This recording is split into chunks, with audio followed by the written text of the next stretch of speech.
All right, guys, it's finally that time again. We got the end of season review, and we're almost done with 2027 calendar year. We'll go ahead and go through this one quickly. It's not going to take as long as it has in the past because we didn't sign so many players. We can take a look at the new arrivals, all of whom fit on the same screen, most of whom have not played at all for the big club. And take a look and see what they have to say. Of course, Leibold is the one that everybody likes. The board didn't like the fact that we signed him, mainly due to giving the player a wage that is too high for his place in the squad. Really, the reason why the board didn't like the signing is because we gave him a wage. So what you're not seeing and what's going on behind the scenes is that the vast majority of the Taiwanese players that we sign are signed on no wage contracts, basically non-contracts. We really wanted to get Leibold away from Hongyun. Well, we got him, so I offered him a contract, and that's kind of what happened. Yao Guoqi has only played in 2 matches, started one and had another appearance, has 2 goals. He's not going to stay for long, though, 31 years old. I mean, we just basically got him to keep him away from other teams. Wu Zhaoan is not ready yet. Chen Yuting has played for us, 1 start and 2 other appearances, and has done fairly well. Zhou Hongyi was on our team before and came back. We also offered him a salary, which is why the board gave us an E, because why would we ever give anybody a salary, right? You got to pay people what they're worth. Liu Chunjie was the youngster signing from Taichung Futuro, who I thought when he came along was good enough. The coaches think he's not, but he's done well enough for us as far as I'm concerned. And Huang Guande is upset with me, or was at least for a while, because I didn't register him for the AFC Cup. In fact, I had him on the under-18s at the beginning, and he got in a real tiff. So we've put him on as a substitute once. He's the one who should be in Yao Guoqi's place, so we're probably going to end up getting rid of him or telling him to retire or something like that. I mean, transfers out, we can look at this really quick if there's anybody we even remember. I guess Wang Yicheng, though... we just released him, whatever. We released some of these other guys, too, who I don't even know. Simon Johansson is one that came in, a Taiwanese guy with a Swedish name. There's a whole bunch of guys like this, and it's because of, what's his name, Miguel Sandberg, who's on the Taiwan national team. And so because he exists, for some reason, Football Manager will make a number of Swedish guys who also have Taiwanese nationality for whatever reason. Simon Johansson's not good enough to play for us, so too much for that. And then we did loan out Lee Chaba, and they were really upset because we didn't get a loan fee for him. I'm just happy that we were able to loan him out. Season's results, of course, we won the Premier League, which is exactly what the board expected us to do. They gave us a B+ for no apparent reason. I mean, what they're saying here is it's a shame that this season has ended, as the strong run of form shown by this team over the final few games could have taken us to even greater heights. I mean, was finishing first not good enough, right? What greater height are you thinking about, right? I mean, it makes no sense, so whatever. Screw them.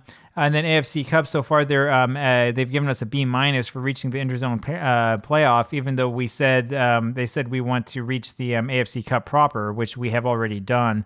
So again, I mean, whatever. I hope that the board has taken over. Moments to remember.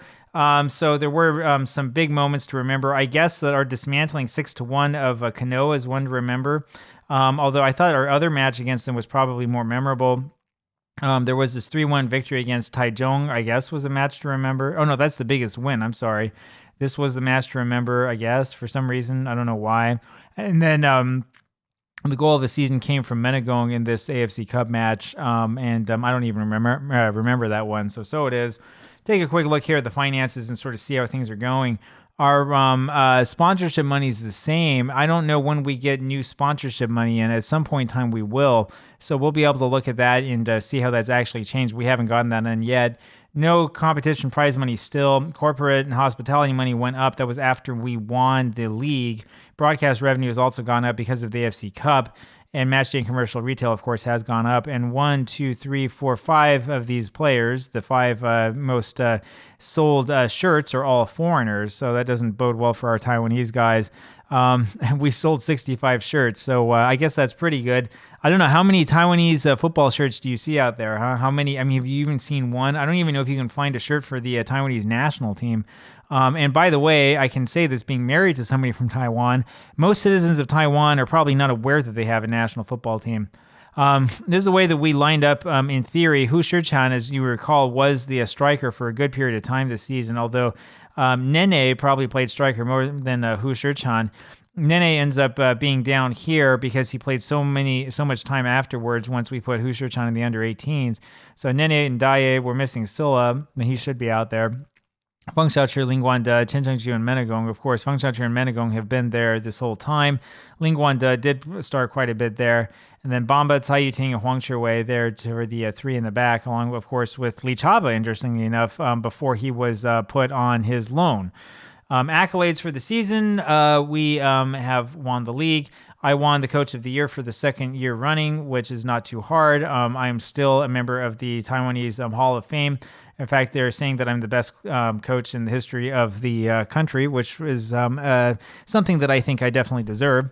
We have a whole bunch of club awards, top goal scorer with 34, most assists, 15 for Menegong.